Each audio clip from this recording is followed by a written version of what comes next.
welcome to another episode of The Flank. I'm joined by the one and only, the human turret, the world champ, one of the best ARs to ever do it. Give it up for Sam LaRue, Octane. We got some of the best analysis in the game. The world champion himself, Christopher Duarte, Parasite. We got multi-Call of Duty champion, another world champion. Give it up for Dylan Attach Price. And then, of course, we got the executive producer on The Flank who tore his ACL going down a ski going down the mountains on vacation. Give it up for Benj Nissim. Benj, you all right, Benj? Are you all right? Well, I did tear my ACL. Are you sure? Are you sure you didn't tear it? Nah. You know what? That's crazy that you came on stream today during the watch party, all hot and heavy, accusing me of gaslighting, and this is how you open the show by spreading some insane false propaganda on my fucking name. So everybody's gonna come my chat all week.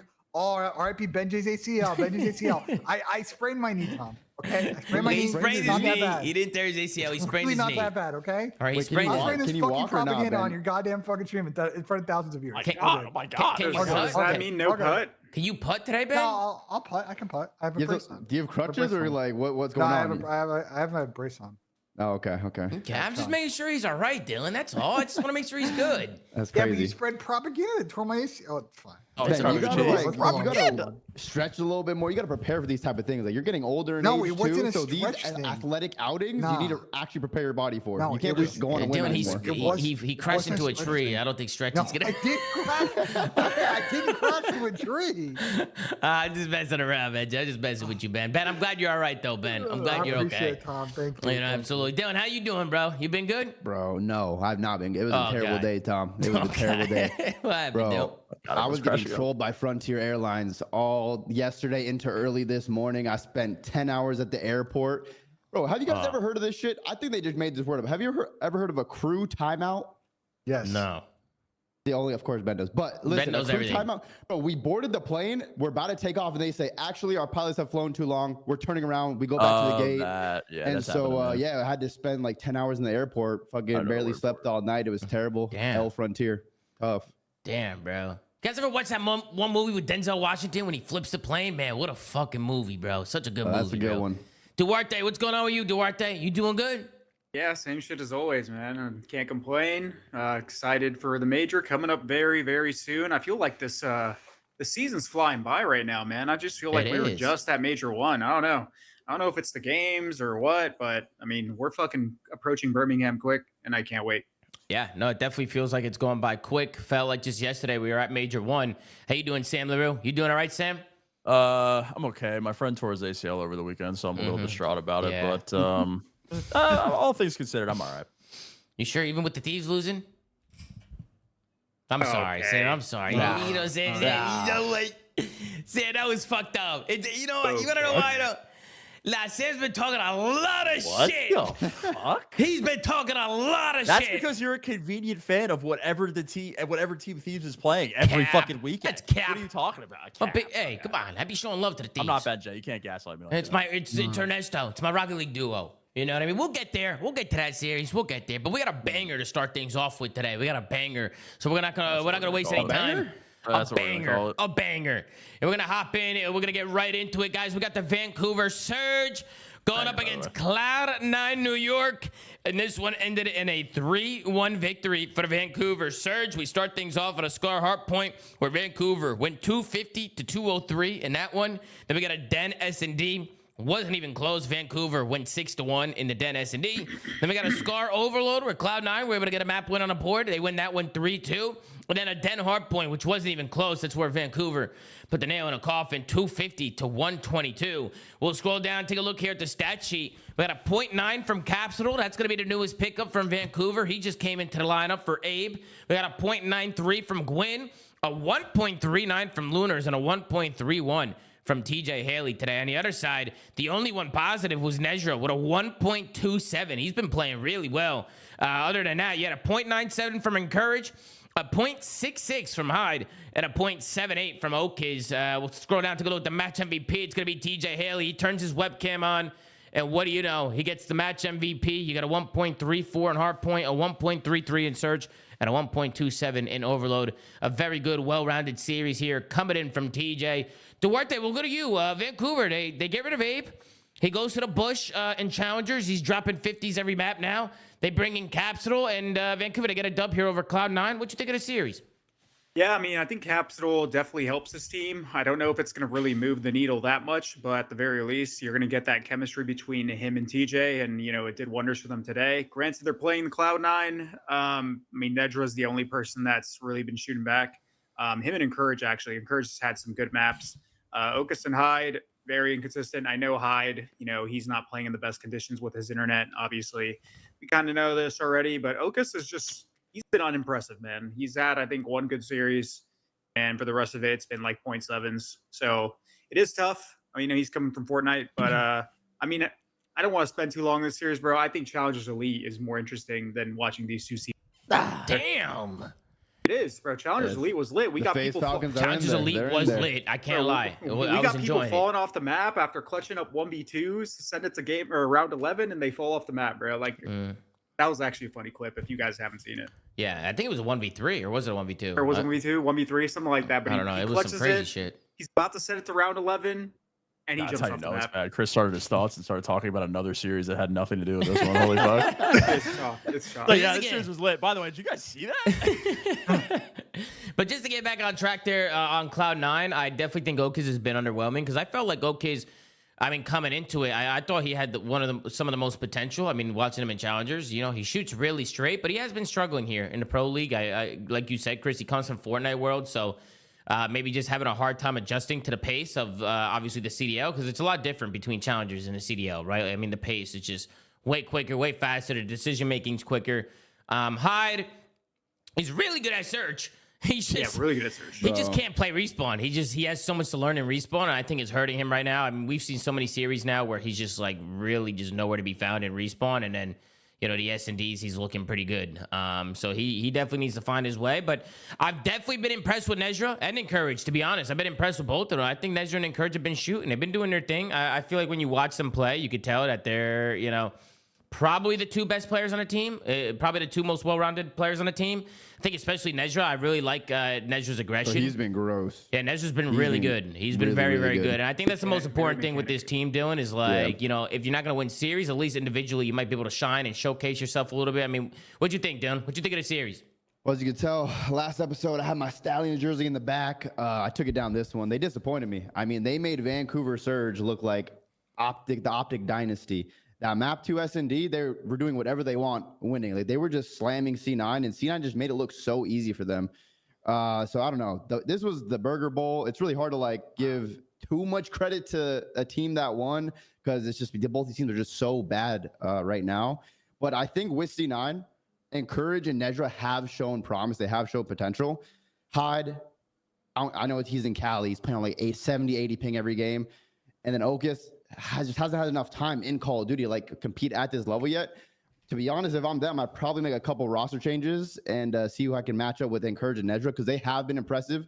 Encourage's been doing his thing, but Nezra's actually been really, really good. So I think C9 should just like blow it up, get new players, and they can maybe make a run because they've already beat Gentlemates. They have some close maps, but with the bad internet, the inexperience, I think it's just hurting them. And then the other side of Vancouver, Capsidal, I mean, he did his thing today. I think Donnie said he doesn't try versus shitters. So like, right, we're going to see what happens when Capsidal plays a good team. NPCs, Dylan, NPCs. Oh, okay, he doesn't try versus NPCs. But listen, I think he used both. Yeah, but when you're on Vancouver Surge, like you are the NPCs. So we got to see what he does versus the good teams. That's true. Sam, what did you think? I mean, they got Capsidal now. I mean, you think Capsidal's going to be a good pickup for these guys? I've been a big fan of Cap. I think he's just been on like one of those players that have been like towards the bottom end of the league on like kind of shittier teams. So I feel like he hasn't had like a real good opportunity. Unfortunately, I don't think this is a different situation. I still think their team's kind of whatever, but I think you guys kind of talked about a lot of C9. I share the same sentiments. I think Nezra's great. Ocus has left a lot to be desired. I think the only thing that's memorable from him so far is him just slamming Dante in that 1v2. I think other than that, I haven't really been super impressed.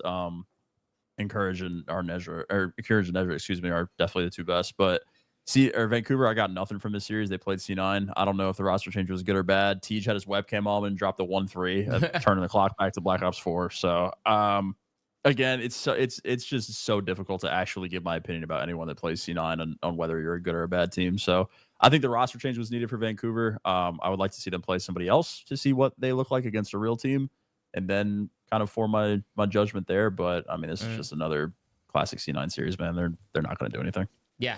What about you, Ben? What you think? What you think of the series? To be fair, I mean, it was 3-1. The first map was very close. I actually thought there was opportunities where Cloud9 could have won the first map, and I got some clips to pull it up. But Ben, what did you think? You think that the series was a wash or what? It's a big series for both teams because they're both at the bottom of the standings. We know the head-to-head tiebreaker is massive. Obviously, we didn't know if FaZe was going to win or lose today. But realistically, if you're C9, getting 2 wins could potentially be enough if you have the head-to-head on teams. Unfortunately, I felt like it kind of tilted a bit in that map too and got massively outplayed. I know they did battle back in the overload, but I think that's a little bit of the inexperience on C9, just not giving away like a free tilt map after the tough map 1 loss. But the S&D looked troll. The S&D looked bad today, man. Bro. I don't know what some of the rounds. It just like I was like, what are they doing? You know, it just looks so off. They were just challenging stuff they didn't need to chow. Teamwork looked off. But go ahead, Ben. Yeah, I think sometimes they just don't feel out the rounds well enough in S&D. We see a lot of pro teams do that. Like I just think sometimes D9 just kind of run and gun, and I think they got away from them early. I think on the Vancouver side, I think Tej and Luna's had a great series, much needed. We know Luna's been playing well. Tej, maybe with Cap on the team, a little bit of a renaissance there. And I kind of agree with Dill's sentiment about what C9 should do. Like Nejra and Encourage, I think going forward are great pieces. The problem is that with the C9 team is that even if they want to make changes, you know, after this major, they're going to be last in line. Anyone else making a change in the top 8 or the top 6, even the top 10 is going to get their players in, and C9 will get whoever's left over. So it's true. Kind of how it goes, man. Yeah. I mean, if you guys pay him shit, so no one's gonna want to go there. No one's gonna want to go there. I mean, they might have to host the C9 tryouts, like Tommy hosts the Stallions tryouts. There we go. My God. Hey, we'll run them. They might need to pick up more Stallions. They might need to pick up some. You know, I got a few Stallions we could slide in there, see what they could do. But what would you guys do? I mean, if you're C9, would you keep anybody from the team? Would you keep Nejra and Encourage and maybe pick up 2 new players? You keep Nejra and Encourage. You build around them and spin the wheel in challengers, man. Yeah, you see who you can get, because the thing is, C9's going to go to challengers and they're going to get probably denied by a lot of the top challenger players. But then like the middle tier ones, that's what they're going to have to get. So they're trying to take more risks. Like they're throwing darts at the dartboard and seeing what hits. They're saying Swooty, which is comedy. Yeah, I definitely think Nejra's definitely been shining. He's the aggressor of the team. He brings the aggression. He's not scared to chow, and I think that's what I love about him the most. Like watching his POV, he's definitely not afraid to just get in a fight and take some risk on a map. And then, yeah, I think in terms of like the ARs, Encourage has probably been the one shining the most. So we'll see. We'll see if they end up changing. Definitely going to be a hard time for him, like everybody else is saying. I mean, listen, like, but they don't pay much. They're at the bottom of the league, right? Like for some of these players, it's like who is actually going to take that, right? No like facility, bro. Even in challengers, a lot of teams have facilities. Like they will practice in person every day together. Yeah. And a couple pro COD teams are spread out across the United States trying to play. Like, is there a situation here where you think they don't even change? Just say whatever, just fuck it, just finish the rest of the season. Give this team the rest of the season. Let them just go through their hurdles. And the season would be fucking insane. I mean, if the players just chalk it up.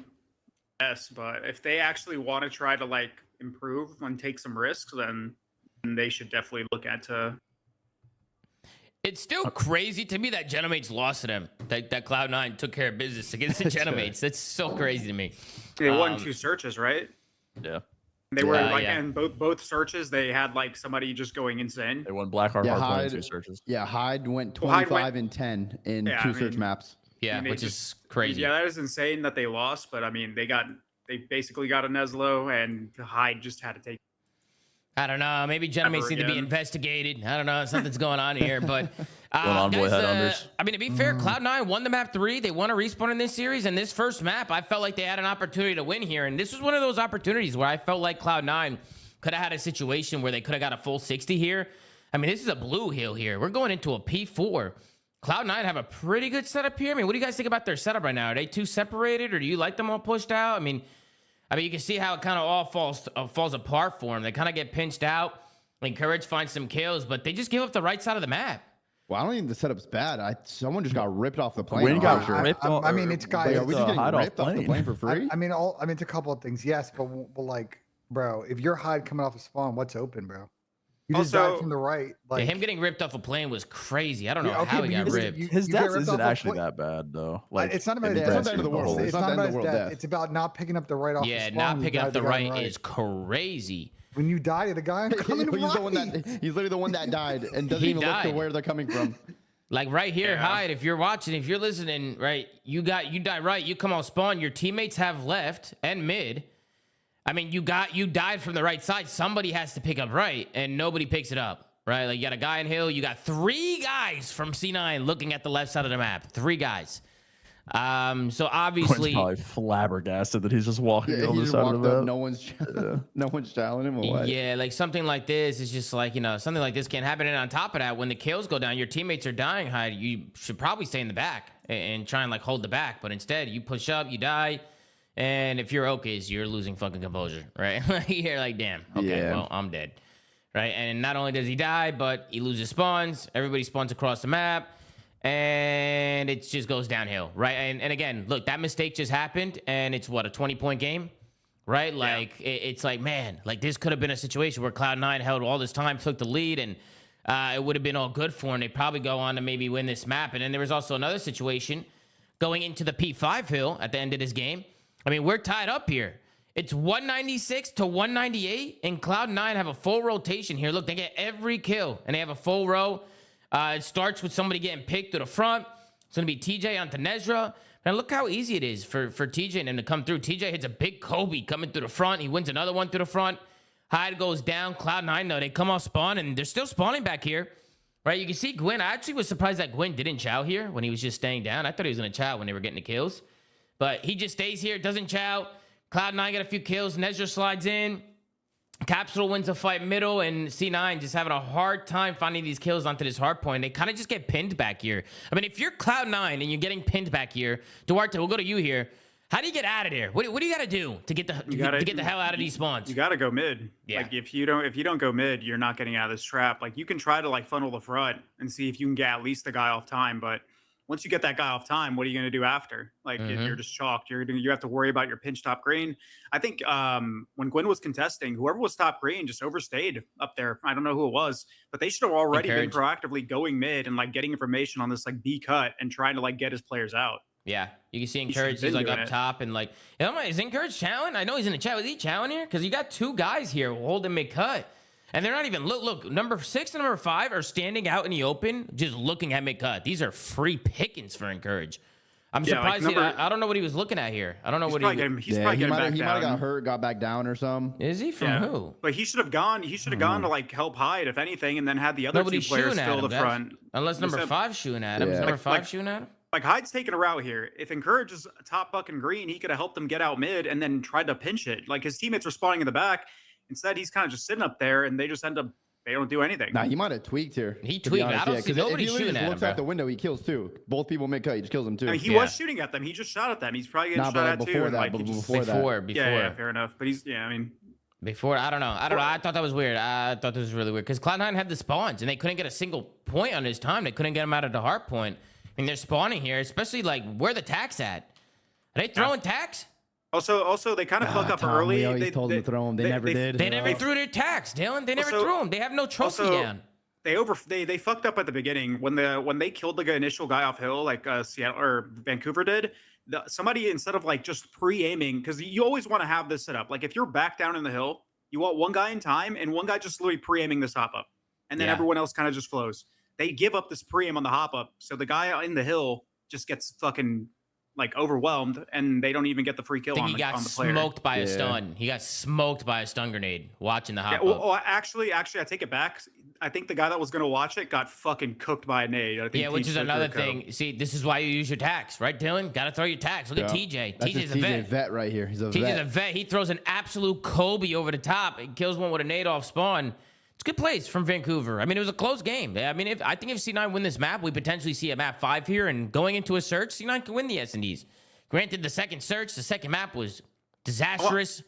Nitpicking here, but I'm just curious because like I like going over VOD for this team because they're relatively inexperienced, so they make a lot of mistakes. So it's like fun to point out. Can you go to the beginning before Vancouver even got pushed up on this plane? Like how did C9 get set up like for this hill? Well, Vancouver was actually here first. And yeah, like I want to see how early they got here and like what like they did. So they broke this shit. Yeah, they broke this. They went around. They actually broke it well. They actually took good routes. Went around. They pinched this out.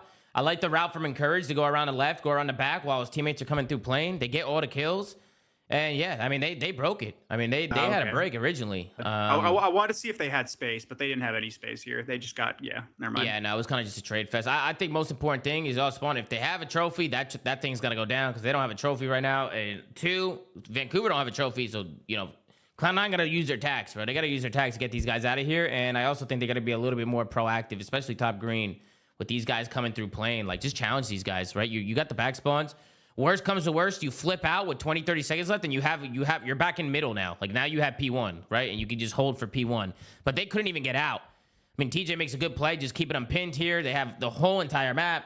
And Vancouver just does a good job keeping them pinned back there. I'll fast forward a little bit, but you can see how Vancouver just keeps them there, right? Like, they keep them in this green spawn, and they just can't do nothing. It's over with. Any other final thoughts on the map 1? Any other thoughts, guys? The only close part of the series. Yeah, map 2 was really bad. Very, very bad. I mean, I had some mistakes just because, I figured with it being an inexperienced team, like Duarte said, we can just look at some of the clips. But here's another rotation from Cloud9 in the map 4 that they fucked up. And they got a perfect rotation. Interesting play from Encourage. I think he's a little deep out of the play right now. I mean, if I rewind it back a little bit, I think I'd much rather Encourage to stay statue and keep challenging mid-cut. And then if they all push Dojo, he should just back up. Yeah, or even if he dies challenging, he just spawns up with his teammates too. Yeah, this was a little questionable. They're way too spread out right now. And then also, there's no help. You get the info, right? Like, I'll rewind it. Like, TJ gets one at ult, Nezra gets a kill. They're all coming off of ult here. They should be stacking Dojo side. Like, they should be holding the back, expecting a push coming through mid and Dojo. All good teams are going to try and break through the back and try and get spawns initially. Right? And they're just not focused. They have one guy in hill, one guy watching front, one guy middle. Like, Hyde is fucked. Yeah, right. So like they could have. He's trying to 1v3 the rotation. Hyde also put a spot that he was getting max 1 kill over there. I was gonna say I've seen some players on teams get kind of creepy with it, where they like pinch out P2 right off the rip of the hill, like to like basically funnel the front, and then that would help C9 kind of focus more players front because they don't have to watch their front. Does that make sense? Yeah. So like, if he really wanted to, he's doing too much, but he could have just pinched P2, or he could have just backed up. It's like one or the other. Him staying out mid is kind of useless. Like, he's banking on them running into him, and they just completely avoid him. Guys, listen, people bitching about VOD review. You guys bitch when we don't do VOD review. This is actually the perfect team to look at VOD because they do dumb shit and we can actually visualize what they're doing bad and what they're doing wrong, right? For some of you guys in the chat, because I know 95% of you guys are heart stuck silver. All right, so pay attention. Okay, pay attention because this guy's... Yeah, type 1 if we're in silver. This can help you get out of silver and get you guys to crimson. Maybe you're a decent, right? It's little things. It has nothing to do with how straight they shoot, right? Their setups are terrible. Okay, I'm not going to lie, bro. I don't think it's helping them because I've seen bro. This I don't know. There's crims that are on my team. No, I need to. No, hold on. Before we move on, there was a clip that my friend Locke posted. He's on this hill right here, and they had a full setup, and one of their players, Crim, pinched P1 and flanked P2 and flipped this team. Yeah, that's rough on this hill. Okay, don't do that. What do you guys think for Hyde? Why don't people just hide in the back on this rotation? Just hide. Like, just hide behind a column back here, make them run by you, or just hide like back by the business table. Go prone on the fucking table at an off angle. You should do that. If you're gonna be the only one in the back, yes, you should hide and like wait for them to actually push in front of you. I mean, bro, his name's Hyde. They need to have more people helping the back. Bro, if they just had old time, C9, where do you think Vancouver Surge are going if they just had the old hill and you have a guy all out mid? And we have one guy looking at the back. Bro, like, that's just they're just not thinking. They're not using their brains right now. How many times do I have to tell people how the rotation of this hill should be played? Stop challenging these people in isolated lanes. Stop challenging them when they're coming through Dojo. Give up the pillars in the back or hide back there, like you said. Yeah, just just crossfire them. The guy in the hill is useful. The guy in the security, whatever, the lockers, the little square room, he's useful. When they get out onto those pillars, they have no fucking cover. Yeah. Crossfire them. Stop taking the isolated challenges. I agree, Duarte. I agree. I don't get it. It's such an easy hill to hold. I feel like when they're coming through Dojo, I feel like it's so easy to hold that rotation for the initial. And people just complicate it. Like, they challenge things they don't need to challenge. They get pushed up in spots they don't need to get pushed up in. It just kind of fucks them over. And then Again, another rotation for Cloud9. They get a full 60 here. They make it a 30-point game. They got a perfect rotation here. They get all the kills, right? They know that they're all coming through front. And again, just like Chow's, that doesn't need to happen. Okiz Chow's out long by himself, gets picked. Then Encourage gets picked. Everybody falls. Got one guy pinching, but I mean, again, just too easy, right? Just way too easy for the other team. I mean, if you're on this P2 and you get these kills, I mean, right here, I'm going to be honest, number 2, Nezra, you need to go. Just get pushed out front and just stagger these guys. Even if he gets 1 or 2 or he gets pushed up in a corner out front, look how they just sit and heal after they get all the kills. They just sit there.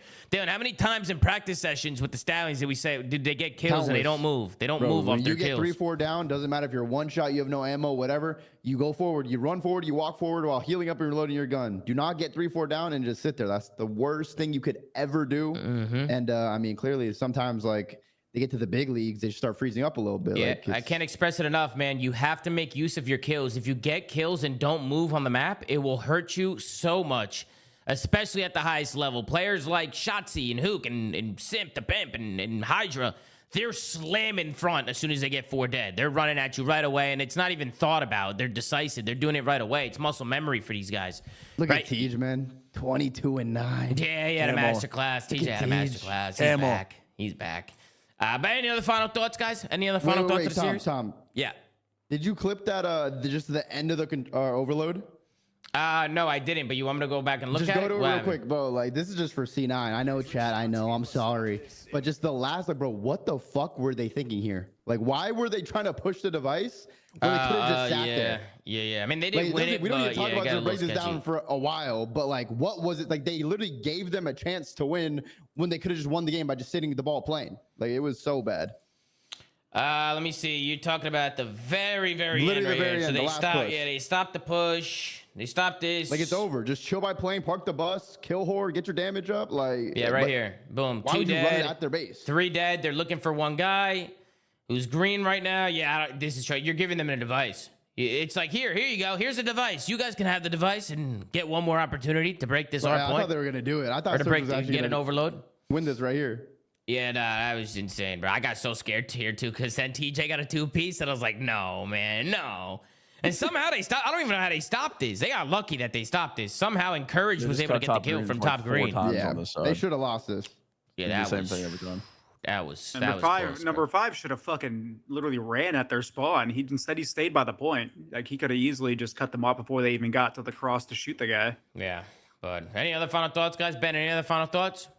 No, I give my thoughts in the beginning of this series. I think this would have been a huge opportunity for C9 to maybe have a chance to make it to Birmingham, but I think they're kind of screwed now, Tom. All right, let's hop into the next series of the day. We got the Los Angeles Thieves going up against FaZe Vegas, and this one ends in a 3-2 victory for FaZe Vegas.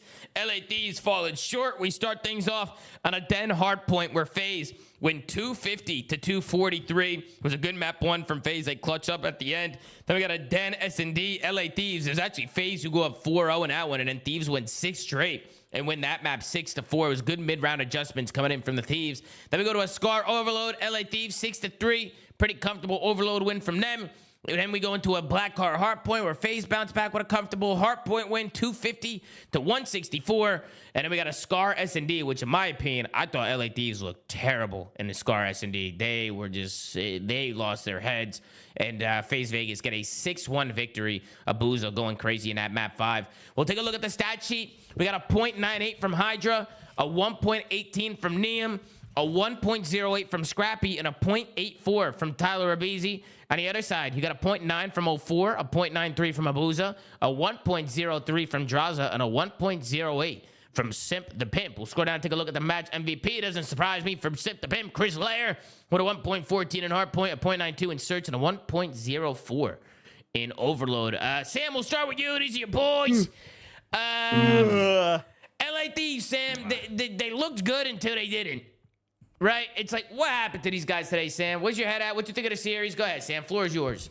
I think this series is actually kind of in the map vetoes, to be honest with you. They lost Thieves lost map pick, map 1 in Den Hardpoint, and then they don't really play Blackheart. That's a map that FaZe plays what seems like every single fucking series. So I could just tell the uncomfortability in a match situation based on like the rotations and stuff in the map 4 for Thieves. It just was kind of sloppy. Game 5, they rolled over and died. I mean, Game 5 was fucking. The whole series was so good. Bro, it was so good. The whole series, fucking play after play, like scam back and forth. And then Game 5, Thieves literally just like put their controllers down and gave up. I've been saying it. I feel bad saying it. I'm a Thieves fan, of course, but like, I just don't think this team is that good, man. It's insane to say because they have the caliber and the talent to be that good, but we've seen them play the best team in the league now in Optic, and they got handled relatively easily. They've played the bottom of the league, which they beat because they should. And now we're starting to see the schedule where they're playing the Miamis, the G2s, the FaZes, like the realm of where I think Thieves actually is. And I don't know, man. This team is just not as good as they should be. And it's the same with FaZe. Like FaZe is also not as good as I think they should be. I agree. I think Thieves map pool is a problem. They're not good at Colossus or Blackheart Hardpoint, where pretty much everyone in the league has at least one of those in their map pool. Thieves has neither one. They don't play either one of them, and it's biting them in the ass because if they're not winning their map pick for their Den or Scar, they're not going to win Hardpoint. Then you know what it is? It's Neslo or die. It's their sub duo, Sam. I'm gonna be honest. The Paco, Thieves sub duo, they actually hold each other back. Like if they were on separate teams, they would be playing better. They're not great. But the Thieves sub duo together, they make each other worse. Like they just have no chemistry. Like they're both not great. Insanely good players. They should be like the best players on their team, but on this team together, they just can't mesh well. It looks so uncomfortable watching them play. Like the ARs carried this series. You had Ernesto getting 2 minutes frying map 1. Neem had a great map 1 and map 3. But like the sub duo just is not meshing well together. They'll go big in S&D sometimes, but in respawn, it just looks so uncomfortable on the map. And we're not seeing the Hydra or Ibiza we're used to. We haven't seen them all season long, and they just don't do well together. I've seen Ibiza have some good series. I think Paco just has not realized potential in this game so far. Whether that's because of the team, that's their story, something that we could talk about. But yeah, the gun sucks. Put them on an AR. Watch them shine. I personally think they bottled the first map. I think Ibiza started slow. They made a resurgence. They came back, but like the whole it was just series, a good first map. It wasn't like an outclass. Yeah, kind of but the it was a good first map. I mean, but yeah, I think FaZe obviously clutched it. But dude, they had the advantage in so many scenarios, and then just got bailed out because like Sip like did something crazy. They actually were like running at the front of hills, just gunning the fuck out of like 04 and fucking Draws and Abuza, and then they were just getting bailed out. Like I feel like they outplayed them that hard point, and the score was a lot closer than it should have been, and then they ultimately choked. As for their search, I don't like their search game for the most part, but I also don't think they have an excellent sniper. Like they're getting outclassed here by like Abuza and like Super. Like those guys are literally insane. Scrap I think is okay with the sniper, but he's not as good as like Skies. Probably not as good as Brandon when he snipes. Not as good as Abuza. Not as good as Super. So I think they're missing that key element from the search game. I don't know. I think Scrappy's okay with it. He's good with it. He just doesn't use it as much, I feel like.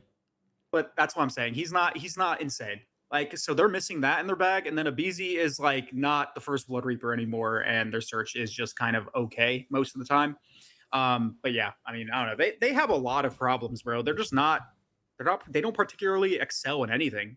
Like any game mode, any map or mode combo, it feels like, I don't know. They're just kind of like the definition of mid when it comes to top teams. Yeah, Ben, let's go over to you. FaZe, they come out, they get the W. Obviously, it's frustrating watching FaZe sometimes, man. It's like pulling hair. Sometimes you see shit, you're losing full, but they did come out and get the victory today. I mean, Ben, what'd you think of the series? What'd you think of FaZe? What'd you think of Thieves? Go ahead, Benj. It was a weird series. I think we'll start with the FaZe side. Obviously, the pimp continues to just... He's been unreal, bro. Put together an MVP so level season. I think my thoughts have been pretty clear about this team. Like between the other three, I think Abuza's not having a particularly good stage, but 04 and Zach have been, Draw's been really inconsistent this stage to just awful at times. And like they struggled early in this series, both battled well in the last two maps. They just need more consistent slaying if they want to like. I mean, bro, they need to have more gears if they want to win an event because the way they're playing right now is just so day to day, series to series, and like you know, you can get top 4. And Major 1, but there's also likely this team could get an 8th. Also, right now. One last thing. I think who was it that just said it? They said that like both these teams are kind of like, or both these teams should be better than they are. I don't think FaZe should be better than they are. I think FaZe's roster, like their composition, is right where kind of I expect them to be. Simp is literally insane. I think Draws and Abuza and 04 have all had inconsistencies. They've been good at times. but like they're not fucking insane. Like even Draws last year had moments of inconsistency. 04's always had moments of inconsistency. Maybe Abuza, but I think Abuza's still really good, like really reliable. I disagree with this, Chris. I don't think they should be better I don't think they should be better than they actually are. I think they are right around where I think they should be. They need to get better as a team, but like they just aren't that good. Well, I'm going to stop you right there. Zach has played pretty good in the respawns this year. Somehow he's averaging a 0.9 search, which is fucking insane to me. I don't know how a guy, I know he's not playing a lot of 4s, generally in S&Ds. They're playing 2s and 3s, but it doesn't matter. For the amount of S&D that Zach grinds, and then we're now almost 2 stages in with a lot of series, Zach should not be averaging a 0.9 search, okay? That's a regression from his mean usually. 04 last year in almost every category, was a good player, averaging kills-wise 0.97 to 0.98, which is fine for this team. The problem is that he is giving them, instead of those type of a couple of kill maps, he's giving them a lot of 0.9s or less double negs. And I think there's a big kill deficit on this team. And I think that's because 2 of the players are very inconsistent from a slaying standpoint and regressing where they normally are at. And I think if they get to that level, I think that's how this team works. I just don't know if it's going to happen though, Chris. And I assume you have the same concern. It's like, great, they won this series, but like, it's also likely that, when they play Optic tomorrow, Sam might be the only person shooting back on this fucking series. And then they go to an event, and right now, if you look at the standings, they're going to be potentially in the play-in, and they're going to have to play fucking G2 potentially, where they can't beat. Like, I don't know. I hate to say it, but I think this FaZe team, nice victory today, but I think they're heading towards potentially having to make a roster decision for the first time ever in the middle of a season. They've never had that problem before. Yeah, I mean, speaking of roster decisions, I actually saw a clip of the Optic podcast where they were talking about it. Scump was kind of saying how they should wait till after Major 2 and give it some time, let them finish out the stage and see where things go. Hector, I think Hector said, quote unquote, fuck that. He said he'd make a change now. I think he said he'd make a change for 04 and then, start with that. If it doesn't work, then go to Draws and then go down the list. And I think Hector had a different opinion on it. They were kind of going back and forth. I mean, what would you guys do? Would you wait till after stage 2, give them some time, see how they finish the online stage, see how they play at the major, and then make a change? Or do you jump the gun now and try and make a change as quick as possible and see what you can do before the major and give yourself a better chance of winning the major? I mean, Sam, we'll start with you. I mean, what would you do? I mean, would you do it now? Would you wait? I mean, what do you think? I would wait. I would wait. I'd probably wait till major 2. I think I'd wait till major 2 and then go from there. I think that 04 is the clear player on the chopping block as of now, which he had a good series today. He had his moments. He played really, really well in the Blackheart specifically, but I think he's definitely the first one on the chopping block. But I'd give them until the major. I think before then, like they played really well at major 1. Could that be a one-off potentially? We don't know. Like if Zach or Abuza show up and they play how they did on lane again, and like if 04 is still struggling going major 2, then like maybe we could have that conversation. But I think that you at least wait until the event. I don't really think. I agree with waiting, but the one thing that I'm actually like just thinking about, it's like when it comes to like roster decisions, like when it comes to like search and destroy, I feel like it's harder to point out your S&D struggles, and you're looking at like the 2 main fucking people on the roster that have been struggling in search, in my opinion, are like 04 and Draws specifically. And that's like been their problem. They're winning a decent amount of hard points. At one point, they were really good at Overload. Maybe it's regressed a little bit, or probably a decent amount, but like they were really good at that game mode. They've been better at hardpoint. Their search is what's like holding them back. And you're looking at your 2 players that might be potentially on the chopping block here in 04 and Draws, and they are good search players traditionally. So what do they do? Who can they get? Do they look at trying to improve their S&D, or they just try to like buy into like getting more firepower on the roster and hoping they can just put their S&D together? Like they're just in a weird spot too, if you think about it. They're just they're not efficient. They're in the spot of working bloods. I'm just saying, like I mean, even 04 said it himself today. Like it's the thing that all of us have been pointing out, and he addressed in his interview. He's like, bro, he went map 2 today, 0 for 5 in first blood or opening duel wins. Like it's a glaring issue going from playing with a player like Tyler, who was number 1 by a mile every year until this year, to 04, who is probably dead last in the category. Like when you work with the freedom of man advantage, which this team is also unbelievable with man advantage in search. Like they very rarely scam their searches or their rounds with man advantage, but getting that advantage has been very difficult for them because 04, whether that be just an individual thing or how he's trying to be used within their search and destroy system, he is not efficient at finding blood. So this team is having to work from behind a majority of the rounds, which is it's not fucking easy to do. Like granted, you'll win a couple of them, but I'll give you the stats, Sam. So right now, 04 is second last in all active players hoping to win percentage. And the player in last right now is Xen, who's 11 wins, 25 losses. 04's got way more volume, 28 wins and 55 losses. Like it just, as you guys know, we've talked about this a lot. If you can stay in the high 40s to low 50s, that's like the sweet spot, especially if you can convert first bloods, win a lot of 3v4s, you're fine. But to your point, if they're playing, bro, I would love to know that, like, compared to the actual percentage of rounds that they play, like how many rounds are they just straight up just 3v4 off the rip? That's what I'm saying. Yeah. Like, that's why, like, when you bring up the 0.9 in search, like we talked about a little bit this morning before the watch party, like S&D KDs are very, like, you have to think about it a little bit more. There's a lot more nuance to each player. Like if I'm looking at a Tyler Beasy with a 0.9, that's great. That guy's running it down every round, trying to open lanes for my team. If he has a 0.9, he's probably excelling in doing that.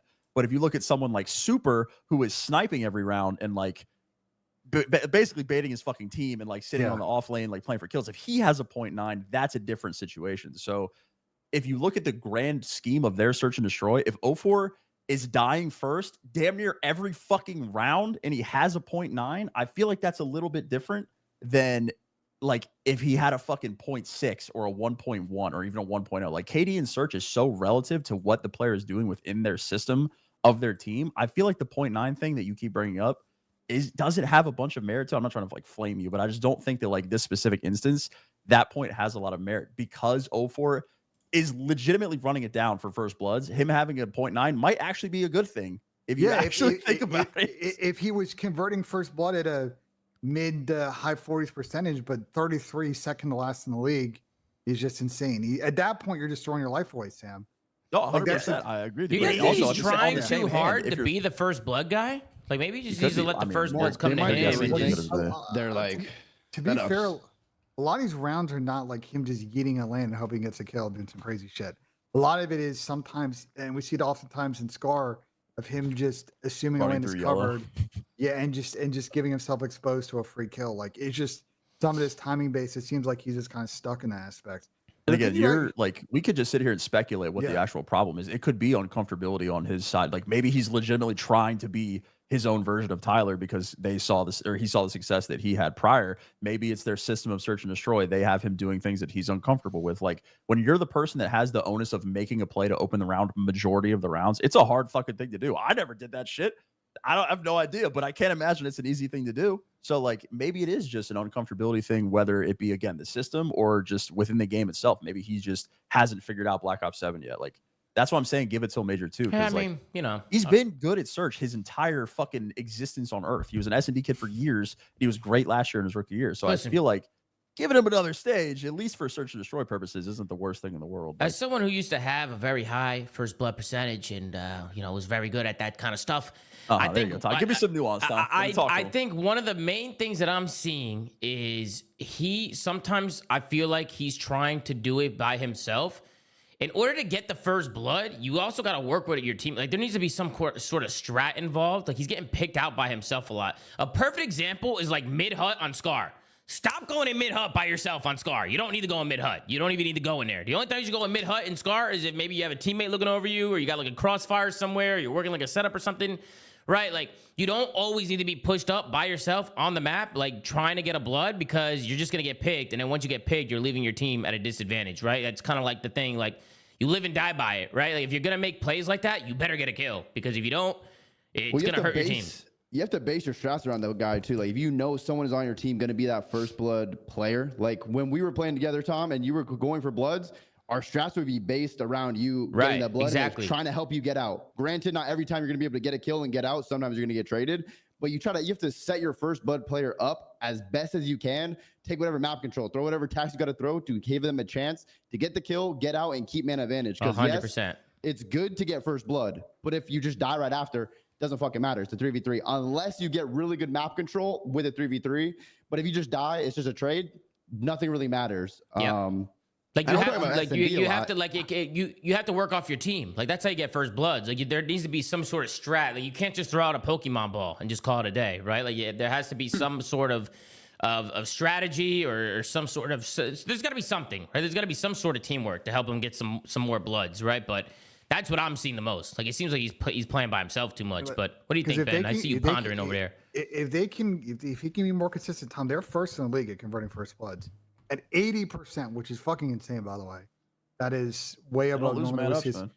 Yeah, like when they get the man up situations, like I know they scammed a couple at Major 1, but like generally they have been really good in those situations. So I think if you can clean that up, that's great. The other area of concern I have right now, though, for FaZe is they've been a really port overload now for the last 3 weeks. We've seen them play. That's like 4 maps. It just seems like they've lost their go button in that map. I don't know if they're kind of in their head with the slump or something.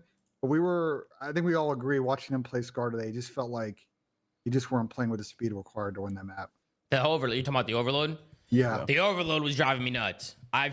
Bro, in overload, when you get kills, just go. Like, stop overthinking it. Just go. Like, even if you get 2 or 3 kills, if you win your 1 fight on your lane, just push it. Like, push your lane out. Like, make the other team tweak. Make them have to think about you. Like, if you got 1 guy left, 1 guy right, and 2 guys middle, and you win your 1v1 on the right side of the map, hit the right side of the map and just hit it. Like, they're going to be calling you out, hitting the right side. Those guys on the other team are going to have to worry about you hitting right now. It's just going to help your teammates get kills because now the other team's worried about you pinching, and it fucks everything up. Bro, I so many times there's kills going down, but like nobody's moving. Like, everybody's just standing still. And I'm like, dude, what is going on? Like, make a play. Like, do something. Make use of your kills. Right? It's a really big thing in overload. Go ahead, Dill. I was going to say, the thing that worries me about this FaZe team the most, we've talked about their search and their overload. Now I'm about to bring up hardpoint. If you watch all their series and their hardpoints, they go down 80 to 100 points every single day. They won the series, yeah. They won the series, by the way. No, they did win the series, but bro, look at all their hardpoints. They go down 100 points every single series. As the year progresses and goes on, teams get better at holding these hills. You're not going to be able to have the freedom to come back every single match. Like, I don't know what they got to do. That being said, though, the block they got to hit the boom booms, you know, those like things you put in your nose. Bro, they have to like come out way harder in these hard points. Yeah, the block card they played well. The other map they won map 1, but they were down 80. Don't worry, I got something for Thieves. Wait. That being said, though, Dill, this is probably one of the easier games to come back in because some of these hills are insanely fucking hard to break if you hard rotate. Crazy. Not really. True. Thieves are having a hard time holding hard points right now, Duarte. Okay. I got some clips for us. I think Tom's got some evidence. Yeah, I got some evidence here, Duarte. Not your boys, Sam. Not your boys. Let's switch on over to the Black Car hard point, shall we? Let's switch on over to the Black Car hard point. Take a look at LA Thieves' setups real quick. Okay, we're going in here to a P5. Yep. A P5 hard point. Look at where LA Thieves are on the map. Let's let this play out and take a look at what happened here with LA Thieves. We're getting a perfect rotation to this hard point. They got everywhere they need to be. Let's see what happens. It starts with Paco by himself on the right side of the map. He goes down, Simp the Pimp, waltzes through the middle of the map by himself, finds a kill. And just like that, I mean, hold on. In about 5 seconds, it's already look at where FaZe is compared to where they just were. Back up. No problem, Ben. No problem. Are you blaming Paco for this? No, when the fuck did I blame Paco? Okay, I just want to make sure. Ben's on some crazy gaslight shit today. Nah, I'm not. I wasn't even finished yet. I was just explaining what was happening. We have audio listeners, so I like to explain what's happening on the minimap for the audio listeners. All right, so we got Paco on the right side of the map on a P5 rotation. He's by himself, and he gets picked. He gets hit by a nade, so FaZe are able to get a freebie. And then you got a Beezy who gets picked as Simp the Pimp runs through middle. A Beezy gets shot in the back, and then you can see the 2 guys on hill. Niam's sitting here licking the floor. He gets taken down. All the kills go down. I'm going to pause it there once the FaZe guys come off spawn because the spawns flip here. Boom. Spawns flip. Bada bing, bada boom.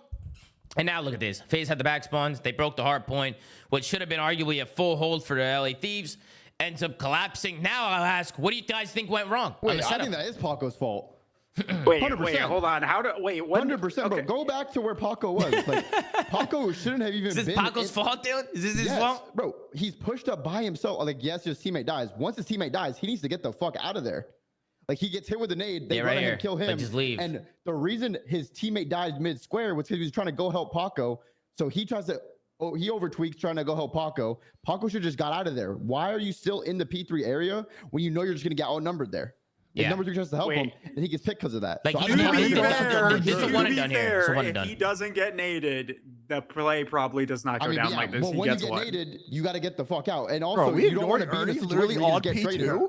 Yeah, no. Wait, hold on. Hold on, now there's a lot of things to digest here. Yes, I was actually gonna bring up that. He's doing step 3, Sam. He's doing step. We're not at that step yet. We can't be pushed out P2. That's what I was gonna say. I was saying, yo, Ernie. The map control, but Ernie's pushing out cuts with 0 kills on the map. Wait, that's not that bad though. brother. It's kind of bad. I mean, if you're pushed out on one side of the map, if you're pushed out P2, 100%. what do you have? You guys have all front. They cannot they're one kill from the back. Wait, let me finish. What should you do? What should you do if your teammate is pushed out on one side of the map? You should play soft on the other side and back up and play together. That is true, Dylan. Wait, hold on. Cosmo always is perfect game where everything could be perfect. Wait, but let's be real. Let's be real. Why are we not stacking the lane, bro? We know everyone is gonna go around for spawns on this rotation. Agree, Chris. Why are we not stacking the side where they're gonna go around? All they need to do is they don't need to like really stack. Like Hydra could just back up to the forklift area, work with number 3 off spawn while number 2 has his mid. Yeah, they can do that. I think Chris's point. They got too much dip on their side. Just audible. Call out. I think the Chris's point. Like, how did Ernie get up in the spot, Tom? Did he just wall run this spot, or like, he hits it? I'll spawn. He just runs there. Yeah, like I think the Chris's he hits point or mid. Or no, he goes long. Is this like Yeah, he hits a mid here. No, he goes mid. Is this like a necessary play?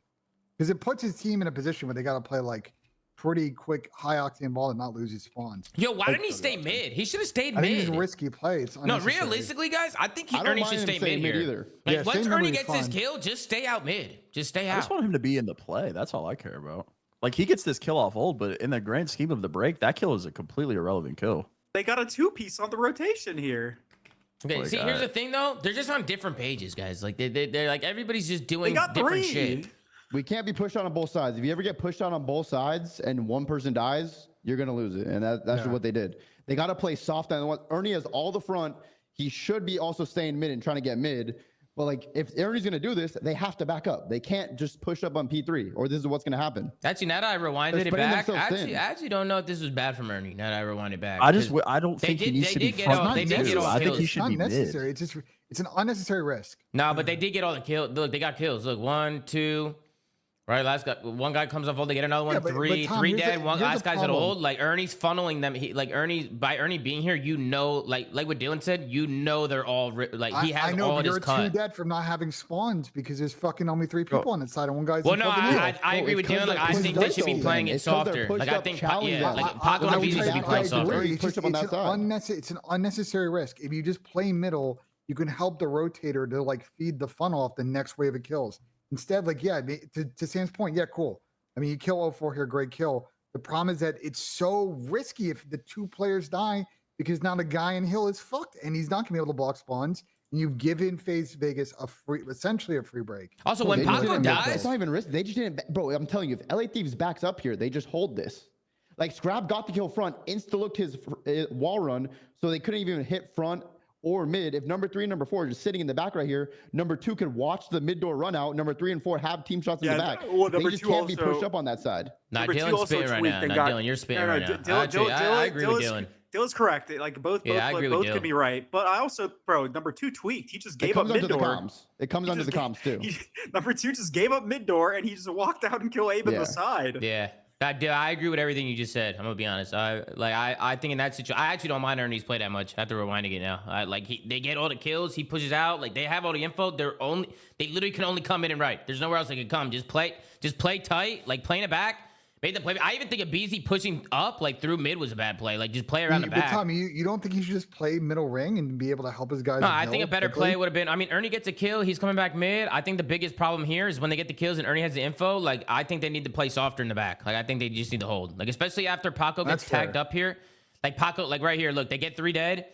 Right, Paco gets hit by an 8. He gets tagged up. I think if Paco just runs backwards and plays with a BZ off spawn here, and they just play a crossfire or just play tight back here and just play some corners and guarantee yourself some kills, I think that's the best way to play. Well, Ernie was probably mind blown. Like, wait, how the fuck did they just insta break the back? Like, how did my teammates instantly die? It's because his teammates ran at them. Like, their teammates pushed them while they were pushing. I do think Ernie should be mid. I would have rather have Ernie play mid, but I don't think that was the biggest problem of the setup. I think it just speaks towards this map and how quickly situations can get away from you. And if you're playing that spot that Ernie's playing and you're not in the play, you can't help your teammates bail out of bad timing, bad comms, even though you just got 3 fucking kills. rotation. He could have been a little bit more proactive. They got all the kills and he pushed out long. Like he's funneling them right. Like they're all spawning right. He has all the info. Like they're all right. And nobody. He was proactive. He literally got that. They got those kills. He went and funneled them. He picked up the player rotating towards him and started to run back. But by the time he was running back, Abizi got shot in the side because Niam gave up his side door, and then Hydra was in an isolated position. They didn't buy any time for him. They didn't buy any time for him. That's why what Dylan is saying would have been a great play. Like just playing tight in the back and just holding. Like, it even buys time for Ernie if they just stay alive. They just come back and get back into play. Clearly, it's just a communicate. Bro, their comms had to have been terrible right here. I don't know what they were like. I don't know what the thought process was on the rotation or what, but wait, there's more. Then we get into a P2. P2, actually, FaZe trolled the P2. We'll skip that. Heavy FaZe. I mean, they played pretty good. We'll skip that one. That's no problem. But let's go back into the P3 here. Let's go to the P3 here, Sam. Sam, let's get you back here. Let's get you involved here. All right, P3. LA Thieves again. Like they hold. They get here early. They're playing tight on his hard point. You can see Hydra. He gets pushed out in the back. Even Abizi, he spawns here. Abizi spawns here. But look at what happens here. Look at how LA Thieves get broken. I think this one's on Abe. You think this one's on Abe? Yeah, I don't know why he's coming back to mid. A lot, giving himself really shit timing. Yeah, that I think it was on Abe too. He should be working with Paco back there. Like one can get info front for free without really being in danger. Like 2 can crossfire through square. Like he can see the P1 door for the comms for the guy in the back, and then Abe should be helping 4. Or I guess Paco in this situation. Abe should be activating off Niam's info in the time. Like there's no reason for Abe to ever look at the hill in this situation. Yeah, and he kind of lets the back get overwhelmed. But I'm actually shocked that he turned here. Yeah, there's no point to turn. There was no contest. There was no nothing. Until Niam dies, he does not need to look at the hill. Yeah, nah, Abe definitely trolled here. I definitely think Paco could throw some shimmies and maybe not full chow, like make FaZe like kind of jump Paco out. Dying instantly also. Yeah, like Paco died instantly and kind of fucked him here. Like if he just stays alive and throws some shimmies and stays alive back there, like it's free pickings for Abizi. But Tyler also left him out to dry. Paco got an instant trade, stayed alive. You never know what happens in the 3v3. Dale, that goes back to what you were saying, Dale. Goes back to what you were saying about the chemistry. This just goes with their team. This is their team right now. Both plays, you can tell they thought their teammates were doing something, helping them, and they weren't. They were on 2 separate pages. Like that's why they're just not working together well. LA Thieves, if they get a full 60 here, they take the lead. Instead, FaZe, they run away with it. Like FaZe run away with it here because they get a clean break. I mean, it was a flawless break. I also think again. What are good teams going to do when they're initially trying to break hard points? They're going to try and break for spawns. They're going to go mid and right on his hill, right? Because they're going to try and go around and break the spawns, and that's exactly what they did, right? Like LA Thieves, you have 2 guys in hill already. If you're Tyler Abizi, why even go to hill? You have 2 guys there already. You have number 1, Scrap, who has all of front. I'm sure he's calling. No one's front. There is nobody front. Nobody's here. Niam's calling guys out, coming through mid and coming through deep left. Like, just hold. Just play tight. Just hold a crossfire. Like, don't overcomplicate it. Right? And again, like, it was just too easy. It's just too easy for FaZe. Paco gets picked. Abizi's by himself. He gets 1. But FaZe, because of once Paco gets picked and Abizi lets him cross, now look where FaZe is at. Once they get back here, it's kind of tough because Abizi's going to spawn out. They're blocking the back spawn.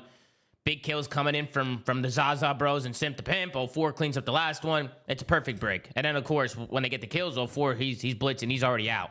Right, he gets out pretty quickly, and he funnels LA Thieves into those deep spawns. Can you back it up a second? Absolutely, they also gave the mid cut to Hill too, right? Because they were just hearing everybody spamming the back. What'd you say? I just want to see the timing. Once Paco died. Oh, once Paco died? Yeah, sure. I'll rewind it. FaZe sent two long, 2 mid. That's what FaZe did here. He sent 2 long, 2 mid. And again, I love how FaZe don't just smash the hill. There's a lot of FaZe also did a very good job here breaking this hard point. FaZe did well here because instead of them just coming through mid and long, bro, I've seen teams come through mid and not even play for the back. They'll just hit time. They'll just run at the time. Like everybody will just run at time and try and play through like dubs and front, like run at time, and nobody even plays for the back. And any kills that they're getting, they just spawn them in the back. Like it doesn't do anything. You're just getting useless kills. This was very well executed by FaZe here. This was good. This was good work here. Yeah, I mean, maybe it's a little bit nitpicky, but they also let fucking Chris just walk in and get free dammy. I don't know if they would have still won the situation, you know what I'm saying? He shot some draws it too. He was phenomenal. Like they could have maybe have gotten another kill. They just fell victim to the like classic 3-1 that situation, which is just part of the mix that happens in a break like that. I think it's just like these clips they both just say the same thing, and it's just uncomfortability with each other and on Blackheart specifically. Like that's why I was like, what my original point at the top of this segment was that like Thieves map pool pigeonholes them so hard if they don't win their pick, because they know that they're going to have a Blackheart or a Colossus in the series that they do not fucking play. So if they lose Den Hardpoint like they did first map here, like you're immediately in Neslo mode as a team, because you're the Blackheart today looked fucking miserable. They've only played it 3 times and they don't play Colossus fucking ever. So it's like if you lose your map pick, you're looking at S&D and Overload, and if you lose one of those, the series ends. Well, that's so weird. I will say, maps. I will say they have now this stage played Colossus 3 times and Blackheart twice. So they're trying, Sam. They're trying to find one of those. It ain't working. Obviously, as we have talked about, contextually at the beginning of the stage, they played a lot of teams that were weak. Toronto at their weakest, for example, like a Boston or a Vancouver. We're going to now have to see. Now they've gotten these reps. Again, they couldn't find a way to be FaZe on Blackheart. We know they're good on their map. They tried to play Colossus against Optic. That didn't go well. They have teams again. They're playing like Miami. They're going to play like a G2. Like, are they going to be able to square with those teams on those bang out maps? Because as we talked about, they need to have one in the bag. Just one.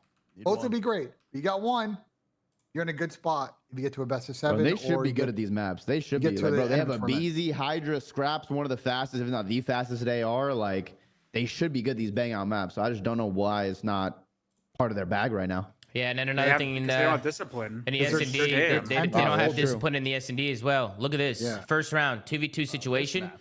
You know they're both back catwalk. You got a BZ and Niam, right, in a 2v2 here. 45 seconds left on the clock, so they got plenty of time here. A BZ, he's going to slide out, hit a wall jump, and single chow. 2 guys, he's going to go down, and then Niam, he tries to follow up a couple seconds later. Just a single chows, right? Single pushing. It's not going to work. You got to chow as a team. If you just single push it, it's going to cost you. And then we go into the next round, the 0-1 round. Sam, I know you made a comment about this because of BZ. He makes a great play, but then he just goes for the second guy, right? He gets a first blood in mid-hut, right? I mean, again, if you're going to hit mid-hut by yourself, you got to win the fight, right? I mean, if you're there alone, right, it's important, bro, that you win that fight. But a BZ goes for 2. He wins the fight. Instead of backing off, he just goes for 2. Makes it it goes from a 4v3, now goes to a 3v3 situation. First blood doesn't really mean much now. Scrappy makes a great heads-up play, pushing the right side of the map. It finds a kill, makes it a 3v2 situation. He backs on up as well, but Niam, I don't know why Niam's pinching. 3v2, you have the numbers. Make FaZe make the play. Niam goes for a pinch while they have numbers. And he gets picked out by Abusa. The snipes come in. And then as we go through the rest of this round, you see Paco. He's trying to crawl here. I think he ends up finding one here. It's quickly traded out here by Abusa. And then we're left in a 1v1 now. I mean, Thieves, 2 times in this round, they had numbers, and they're just throwing it away. They're just throwing away their numbers. It's like they don't care. They're trying to play hero ball. Like, they just don't, like, want to get a kill, back up, trust each other, make the game easy. Like, someone wants to do it all. Like, a BZ right there gets one, then jump chows the door. Niam's in a 3v2. He can just hold the left side of the map, hold plane, guarantee it. Like, I don't know. It's like a weird thing. Like, they all feel like pressured to make a play when they don't have to. Like, the game is in their control. They have everything they want, and they just give it away to do. They're doing too much. They're doing too much. Last season, they had some players who maybe wouldn't have that issue, and now they're on a team that just won the first event. I wonder. Dale. How goes, Benj? Any other final thoughts, guys, on the series? We've been on this series for a minute. Any other final thoughts? The only one worth talking about. Yeah, this next series, I mean, it's not, this next series is not very wrap good. This one up. I'll be honest. I mean, let's go through it. Miami Heretics, they go up against G2 Minnesota. This was a 3-0 sweep for Miami. We start things off on a scar hard point where Miami win 250 to 224. Then we go into a raid S&D. G2, they were up in that one, but they throw that one away. Round 11, Miami wins 6-5. And then we go to a scar overload. It was tied up going into the second half, and Miami erupted to start scoring a bunch of points. Let's take a look here at the stat sheet. You got a .76 from Metals, but luckily his teammates are going crazy. You got a 1.2 from Rencore, a 1.56 from Super today. He's actually insane. A 1.15 from Drakes. On the other side, you got a 1.15 from Estrio, but he needed some damn help. You got a 0.89 from Kremp, a 0.82 from Mamba, and a 0.69 from Caesar Skies Bueno. Take a look at the match MVP. They don't got one yet, but I'm sure it's going to be super. He just went absolutely nuts. Duarte, we'll start with you. Okay, G2, they come out, they get slammed. Is G2 slowly regressing, Duarte? What are your thoughts? Yeah, I think they're the same, like as they've always been. They just ran to a brick wall. I think if anything, with the Heretics, I think they're just getting better. They just need to find that kill efficiency that gets them wins on the board. Because I feel like, for example, I said it like a couple of weeks ago. I said, I don't know what it is about Super, but I feel like he's getting better at like being efficient with his kills, and he's frying. And he's just, I feel like Now it's a couple series now where he just keeps popping off. Granted, they haven't been able to string together wins. I mean, this is one of them where they finally were able to string it together. And I think Skies was just in hell this series. Like both the ARs on the Miami Heretics just outclassed the fuck out of the ARs on the Minnesota side. I don't know. It was they managed to keep it close. I think they could have won the first map. Second map, they obviously choked the fuck out of that one. Yeah, I mean, it looked close, except for the map 2 was close. The hard point looked close, but Miami looked pretty comfortable in that one. Yeah, they were outslaying the fuck out of them. Yeah, exactly. But we already know Heretics' kill efficiency isn't that good, so it was still kind of close. I still think they had opportunities there, even while getting outslayed. But I don't know. I don't think they're regressing. I think Miami is just they've been good. They just haven't been able to win maps. Like they're a hard team to put away, even if they can't win. Mm-hmm. What do you think, Dill? I know you got some opinions. You do. What do you think? Yeah, what do you think about this series? Well, what about G2? Because the G2, bro, I'm fucking tired of them having to watch them play a team that's not FaZe. For some reason, whenever they play FaZe, some magic happens. Their eyes light up. They're a different team. When they play every other team, Kenny I'm just checked out. Huh? Kenny versus Optic. No, deadass. Mamba's getting hyped and shit. He's putting FaZe down in the webcam. Versus everyone else, they look like shit. But when it comes to Miami, bro, I think Super does not get enough gas as he should. Like we all gassed Rencor a lot. We've gassed Trakes Rookie of the Year so far. But like as an overall player with Super's S&D, he might actually be like the best overall well-rounded player on Miami. Like he is so good at search. He's always taking over, always hitting his shots. Rencor's not super good at search. Yeah, and Rencor's like really good in respawn, but his search is lacking. But Super's always there to pick it back up. So I know there's some prop about Super playing slow. People are starting to start that narrative. But we also had to gas him because he's good as fuck it. Rencor played good in search today. He played good in search today. Doesn't play slow. He's just a kill whore. He's a dirty kill whore. He's just a dirty kill whore. That's all it is. He's dirty with it sometimes. But the thing is, though, he's good at it, though. He's good at it. He is good at it for sure. Someone has to get the kills, right? Someone has to get kills. It's just the typical like C9 out there. Half of them. Typical heretic system, right? It's like they have two absolute fucking maniacs on the map that are literally just like trying to put pressure on the map, and then they have two people that are outslaying. They just need to get better at being efficient. If they can do that, they can hang with these top teams. Mm-hmm. Yeah, I agree. I think Super's insane, bro. I think at times in the respawns, his arrows would be questionable. I feel like his arrows getting better, though. He's not playing as slow as he was in the respawns. In certain situations, he's just really good at playing his life. And I think it helps this team a lot because, you know, Trakes and Metals are all over the map, bro. They're crazy. Right, so you kind of need somebody on this team to kind of play their life and kind of slow it down a little bit. But, Ben, what'd you think, Ben? What do you think about G2? What do you think about Miami? What do you think of this series? I think for Miami, this is the beginning of a stretch where they're going to, start to play a lot of really solid squads. And I've been really high on Miami this stage, and I feel like going into Birmingham, they're one of those teams that I think we're going to really contend. I think this is a great start because they got Thieves and Falcons coming up next. And, we've talked a lot about their S&D, but I thought they showed a really good performance in the Overload as well, which has not at times always been a good game mode for them, and obviously it played well in the hard point. G2's a weird team for me to clock because, we talked a lot about their matchups versus FaZe.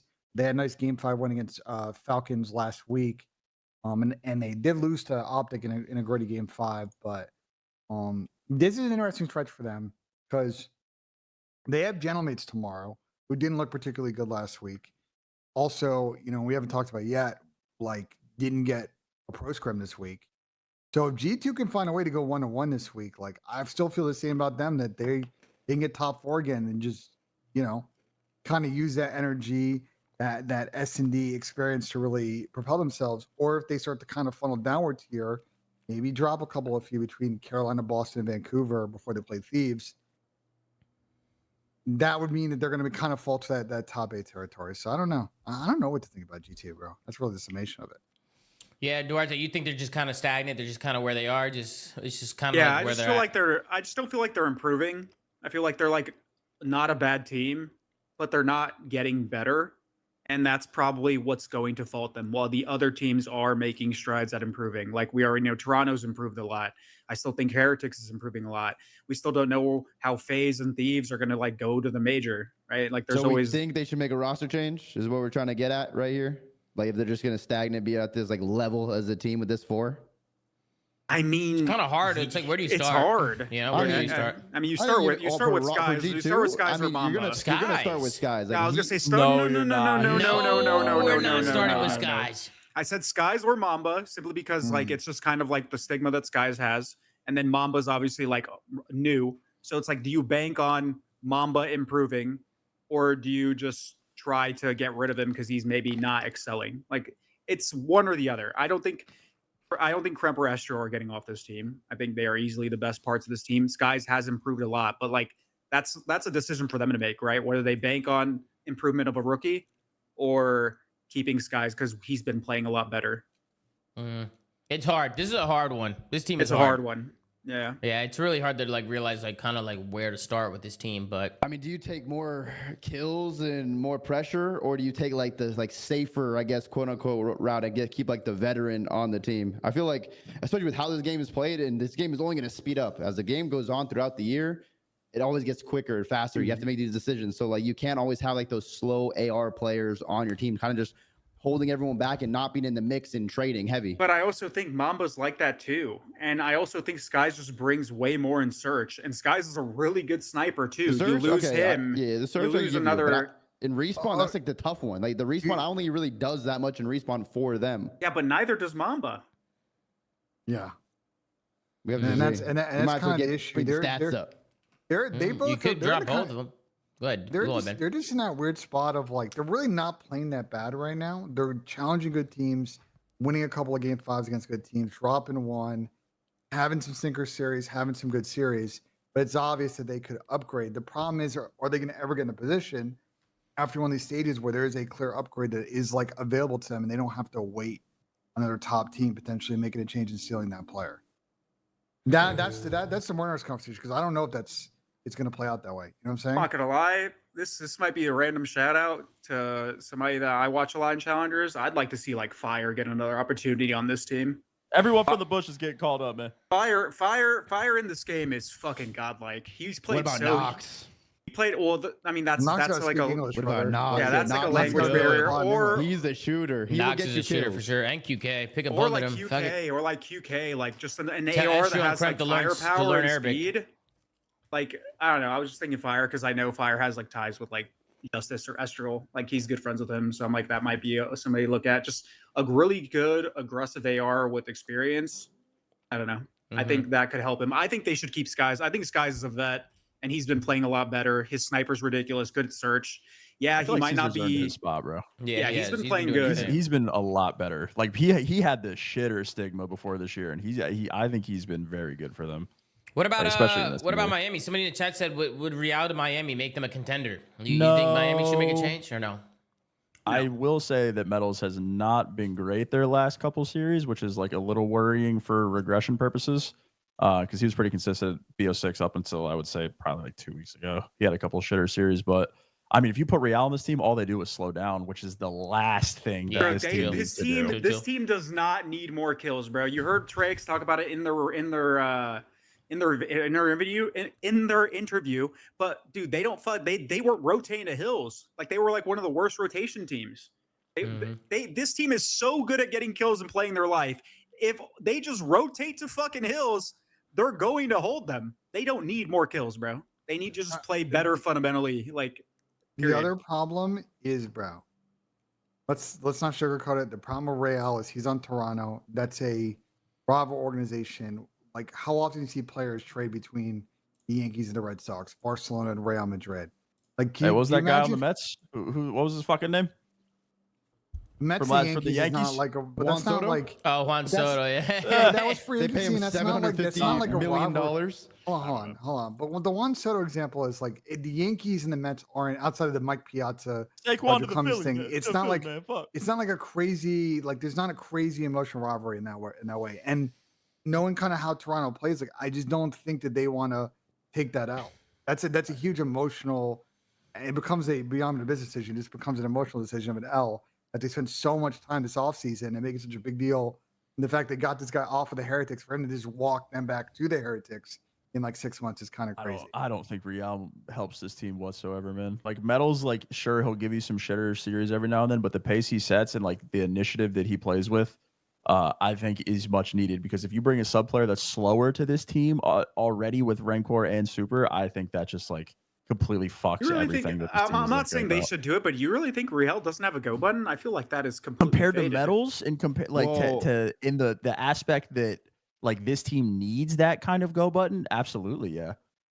Like Real can play fast for sure, but he is not the type of player to like enable his teammates at all. Like I think Real has a very selfish like play style, which not necessarily is a bad thing, but I think with the team and how it looks with, again, the composition of the team, I just don't think that works better than what Metals is providing in terms of play style for them. Yeah, you could look at it 2 ways, right? It's like we're talking about, like I just brought up how they need to be more disciplined and actually like not throw away like rotations and stuff like that, because we already talked about this team gets enough kills.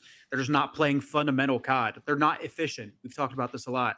Maybe they do need somebody that is going to be prone to scamming less in essence, right? They already have Treyx, and he's been promising, and that guy plays like a fucking psychopath. Treyx has been very good, yeah. They maybe they don't need another psychopath on the roster. They already got one that's putting up kills. Maybe they do need somebody that's more disciplined. Like, I don't know. It's just Miami's just so hard to gauge because I feel like every series they play, for the most part, they have competitive maps, and I don't feel like they're getting outslayed. I don't feel like anyone on the team is really lacking talent. They're just fucking trolling. Which is also a very good problem to have, because it's not like you have like a glaring weakness, right? Like, I think Miami's a really good team, and you said it yourself, I think they're getting better and will be getting better for the majority of the season. Like, these are all like very nitpicking problems, I feel like, for them in like the grand scheme of making roster changes and stuff. Yeah, I think just gotta let Miami play out, bro. They finally have gotten some good practice after the slow start in Major 1. The way everybody is trending right now, there's a non-zero chance that Miami has a real chance to make it to the final on Sunday with the type of ball they're playing right now. Like, let's just see what happens after Birmingham. We got some good matches tomorrow. We got Genomates going up against G2, Optic Texas versus FaZe Vegas, Toronto Koi versus the Riyadh Falcons, and Cloud9 New York versus Boston Breach. To blow it up. I'm gonna vomit on that. Blow it up. I'm gonna vomit on the last one. 3 good ones, and then man. Let's start things off. Doing that shit. So I'm gonna start things off. Genomates versus G2. I'm gonna go with Genomates. Optic Texas versus FaZe Vegas. I'm gonna go with Optic Texas. Toronto Koi versus the Riyadh Falcons. I'm going to go with Toronto Koi. And then Cloud9 New York versus the Boston Breach. I'm going to go with Cloud9. Dylan, who do you got? I think Genomates is going to be back from their little vacation. I don't know what the fuck they've been doing, but I think they regain here. I think they take care of business versus G2 tomorrow. Optic Texas is going to slam FaZe. Then you got... I'm going to take Toronto. I like Kips. Kips has been playing well for this team. I'm going to take Toronto. And then, Boston. All right. Duarte? Yeah, Genomates, Texas, Toronto, and Breach. Sam LaRue? I got Mates, Optic, Koi, and Breach. And Benj Nissim. I got G2. Whoa. Let's say 3. Got Optic, 3-1.